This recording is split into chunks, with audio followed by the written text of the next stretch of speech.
My name is Amira, and I'll never forget that night. The restaurant shimmered like a dream stitched with gold thread. Chandeliers dripping light onto marble floors, laughter bouncing off crystal glasses, waiters gliding like silent dancers between tables stacked with champagne flutes. Everyone was dressed to impress. Everyone was smiling. Everyone was watching her.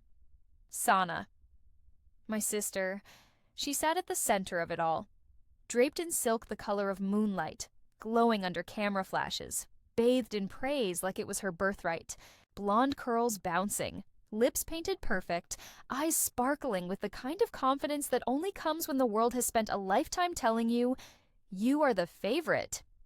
And then Mom stood, glass raised, eyes glistening with pride, not for both daughters.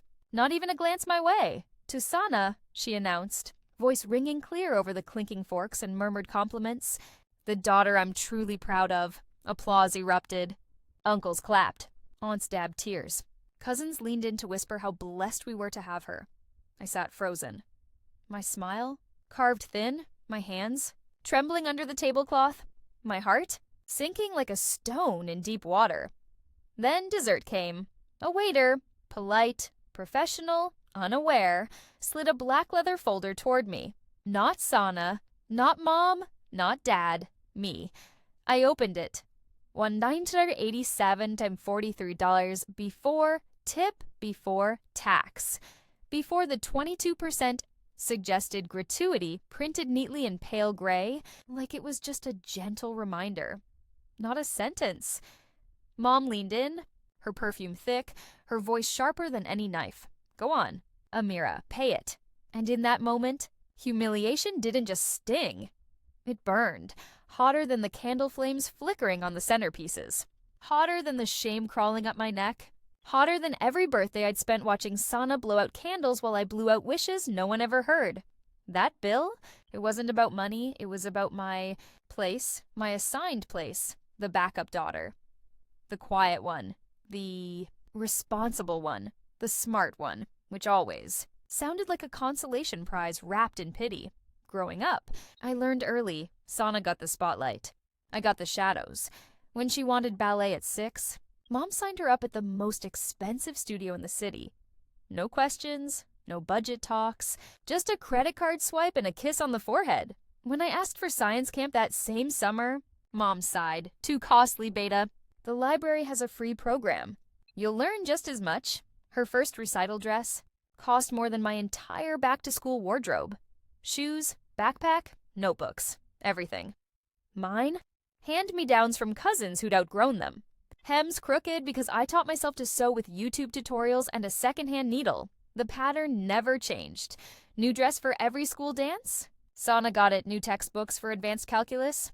I was told to borrow, to buy used, to make do. She spent afternoons rehearsing pirouettes. Spent mine bagging groceries at the corner store, saving every rupee for a graphing calculator. The school wouldn't provide. She was praised for being so busy with activities. I was told to be responsible and pick up extra shifts. College?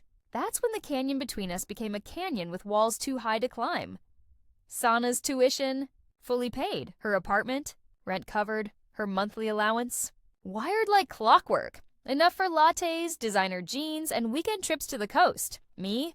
I lived in a shoebox apartment with 3 roommates who snored, argued, and never cleaned the sink. I worked nights at a care facility, changing bedpans, holding trembling hands, studying anatomy flashcards between shifts. I ate ramen, not because it was trendy, because it was all I could afford. She majored in communications, floated from party to party, posted mirror selfies in outfits that cost more than my monthly rent.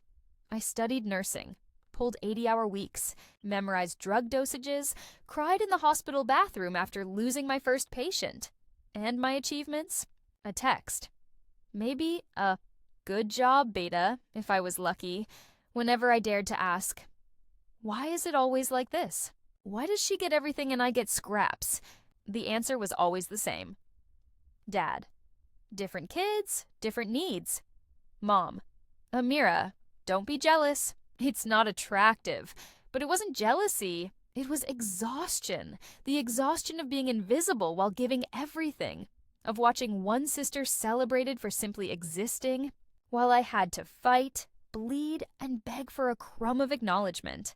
That night at the restaurant, when Mom raised her glass and declared Sana the daughter I'm truly proud of, all that quiet unfairness, all those swallowed tears, all those silent sacrifices, boiled over into humiliation, into rage, into a moment I could no longer swallow. I thought adulthood would free me. I thought moving out, paying my own bills, building my own life, brick by painful brick, would finally balance the scales. But favoritism, it doesn't retire, it follows you. When I graduated nursing school, cap, gown, diploma clutched tight like a shield, my parents didn't come. Too busy driving Sana to Los Angeles for a brand collaboration shoot, whatever that meant. Dad texted, "Congrats." Mom posted on Facebook, "So proud of Sana chasing her dreams." The message? Crystal clear, my steady, silent, sacrificial path. Invisible, her glittery, chaotic, expensive chaos, worthy of applause. I rented a one-bedroom in Chicago, furnished with thrift store finds, plants on the balcony. The only things that never asked me for money. Every item in that apartment, paid for with 12-hour shifts. Every pillow, every plate, every lamp, bought with calloused hands and tired eyes. I built pride from survival. My scrubs, my patience whispered thank yous. My bank account, finally in the black. Those were my trophies. Sana, she floated from crisis to crisis, rent due. Parents wired it, car broke down. Dad co-signed, a brand deal fell through. Mom called me, voice honeyed, tone gentle. Words sharp as glass. Amira, Beta, can't you help your sister? Just this once? This once became this time again. And again. And again. I learned to say no. One shaky, trembling, guilt-ridden no at a time. Family dinners? They became tests. Would I open my wallet? Or would I be branded selfish again? The contrast sharpened when I met Michael. He saw me. Not the shadow, not the backup plan, not the ATM with a heartbeat. He saw me. My effort, my worth, my quiet strength.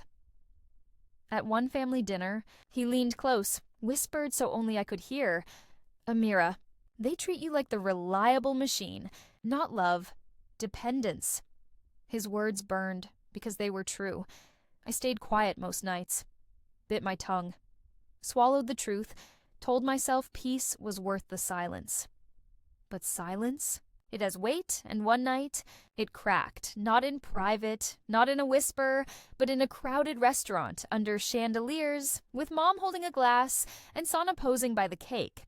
The air didn't just freeze, it shattered, like glass dropped on marble, like a mirror cracking under pressure, like the fragile illusion of family harmony finally giving way under the weight of years, decades of unspoken pain. I stood. Not dramatically, not angrily, not like a storm, but like a mountain finally deciding to rise. Slow, silent, unstoppable. My chair scraped. That sound, sharp and sudden, cut through the room like a blade. Every head turned, every smile froze. Every glass paused halfway to a lip. Even the chandeliers seemed to dim, as if they, too, knew something sacred was ending. The folder lay open in my lap, 1987-43 knot. A number, a monument. To every birthday I spent watching Sana blow out, candles while mine were forgotten. To every school play I missed, because I was working, to every family trip I was told couldn't afford to join. To every "will get you next time" that never came. Every time I swallowed my hurt so someone else could shine. Brighter, Mom's voice, honey laced with poison, cut through the silence. "Don't embarrass us. Amira, just handle it. It's the least you can do for your sister's special day." Special. Day like mine were disposable. Like my graduation didn't matter. Like my 12-hour shifts didn't count. Like my tears didn't exist unless they were convenient for someone else's narrative. Auntie Rahana leaned closer, her voice trembling like a leaf in wind. "Beta, is this really your bill?" Before I could answer, Mom cut in. Louder now, voice ringing with that practiced, performative sweetness she reserved for audiences. As always, Amira will take care of it. She's the responsible one, isn't she? A few forced chuckles. One uncle clapped. Once, like he was applauding a bad play he couldn't leave. Dad? He stared at his plate, folded his napkin, unfolded it, smoothed the creases, did nothing. The manager hovered near the archway.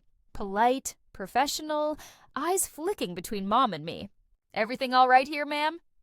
He asked, directing it to her, never to me. As if I wasn't even a person in this equation.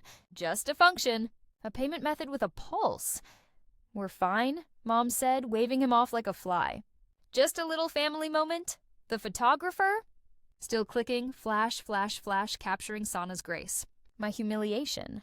Mom's performance. Dad's silence. The audience's discomfort. I looked down at the bill.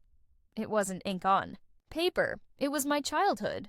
Priced, my adolescence. Taxed, my adulthood. Billed on my love. Monetized, I'm silence, invoiced my worth.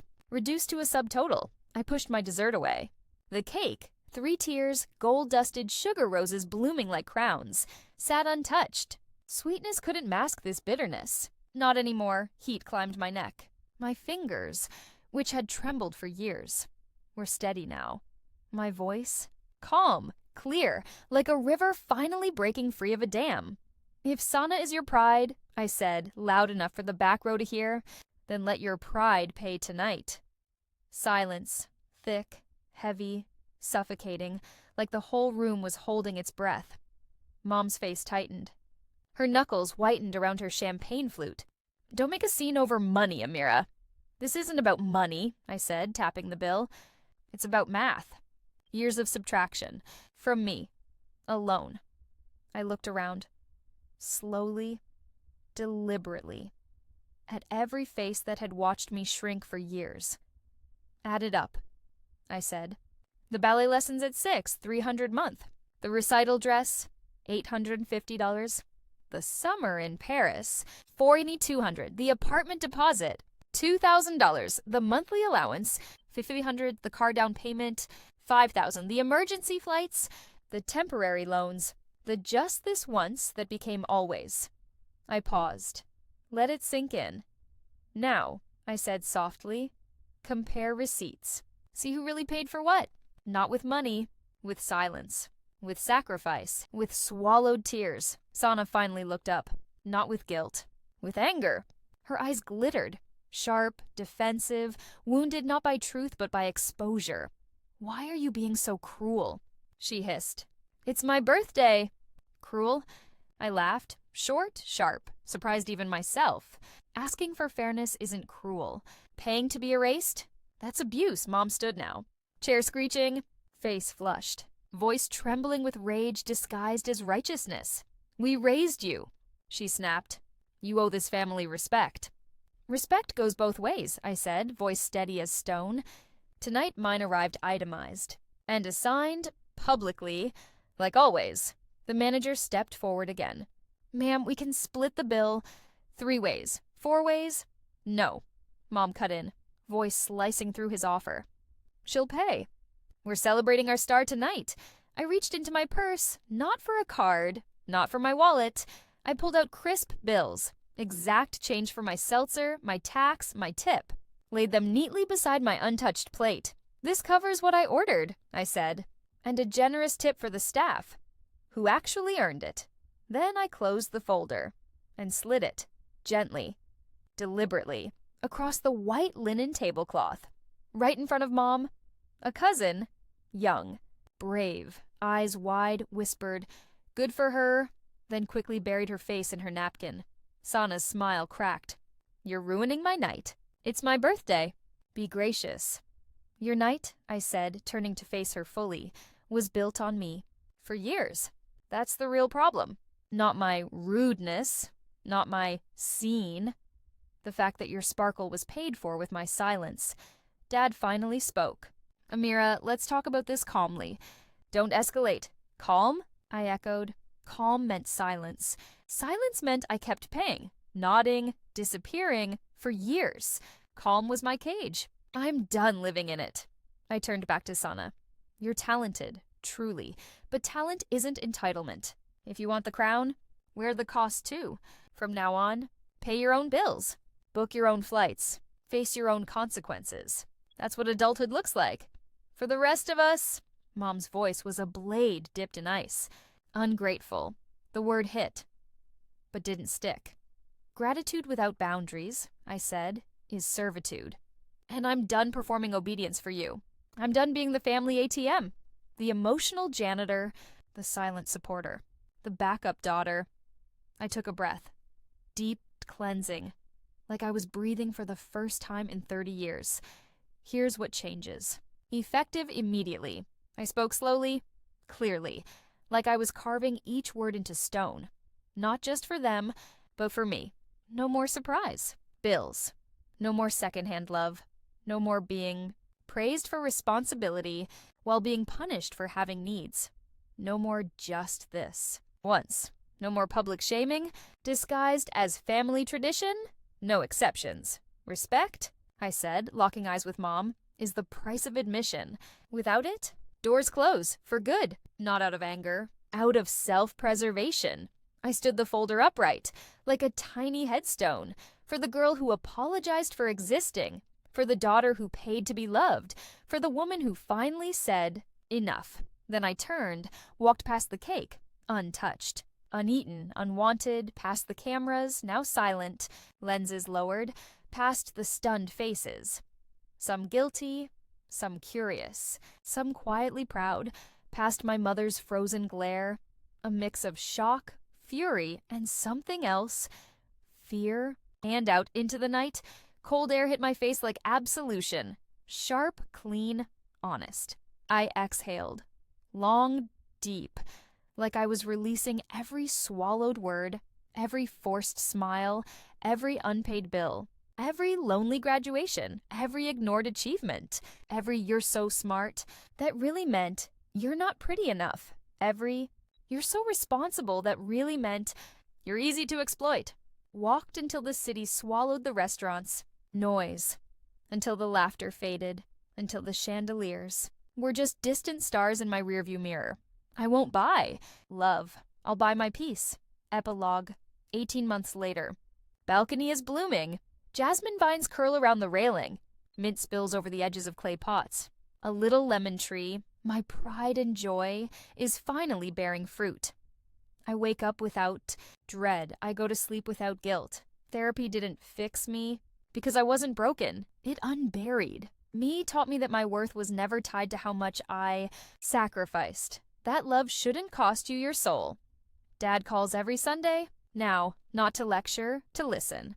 Last month, he handed me an envelope. No fanfare, no speech.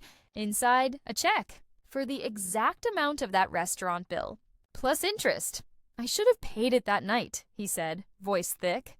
Not because I owed you money, because I owed you dignity, we cried. Then we ate biryani. He paid, again, Sana. She came over last winter. No makeup, no outfit. Just her. Messy bun, oversized hoodie, eyes tired but soft. She brought pizza. Paid for it, insisted. We sat on my floor, like we used to when we were kids, and talked for hours. She admitted she never realized how heavy the spotlight was, not because someone else was always holding it up for her. She's seeing a therapist, too. She's learning to budget. She paid me back. Not all at once, but in installments, with texts that said, "This is for the science camp I never got to go to," or "This is for the textbooks you bought used. It's not about the money, it's about acknowledgement." Mom, she's trying. Awkwardly, imperfectly. Last month, she showed up at my door. No announcement, no agenda. With a container of Halim. "My hands missed cooking for you," she said simply. I invited her in. We didn't talk about the restaurant. We talked about the weather, my plants, her arthritis. Small things, safe things, healing things. It's not perfect. It may never be. But it's real. And real is better than perfect. 2. You, reading this. If you've lived under favoritism disguised as love, I see you. If you've been the quiet one, the responsible one, the one who pays, the one who stays silent to keep the peace, I see you. You are not ungrateful. You are not difficult. You are not too sensitive. You are awake. And that is power. You can love your family and still say, "Not like this." Boundaries aren't revenge, they're instructions.